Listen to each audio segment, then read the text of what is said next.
ஒரு கிராமத்தில் ஒரு மனிதன் இருந்தான். அவன் பெரிய பணக்காரன் இல்லை, ஆனால் உண்மையுடன் வாழ்ந்தான். அவன் யாரிடமும் பொய் சொன்னதில்லை, அவன் யாருக்கும் துரோகம் செய்ததில்லை. சிரமம் வந்தாலும் நேர்மையை விடவில்லை. பலர் அவனை பார்த்து சொன்னார்கள், இப்படி வாழ்ந்து என்ன பயன் என்று. ஒரு நாள் அவன் மேலே பார்த்து கண்களை மூடி சொன்னான், என்னிடம் இல்லாததை பற்றி அல்ல, என்னிடம் உள்ள உண்மையை நான் காப்பாற்றுவேன் என்றான்.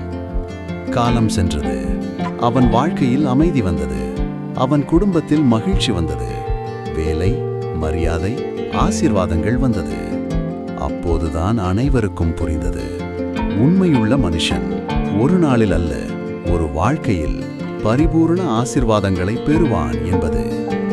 இந்த உலகம் உன்னை சோதிக்கும், ஆனால் உன்னுடைய உண்மை உன்னை உயர்ந்த இடத்தில் உயர்த்தும்.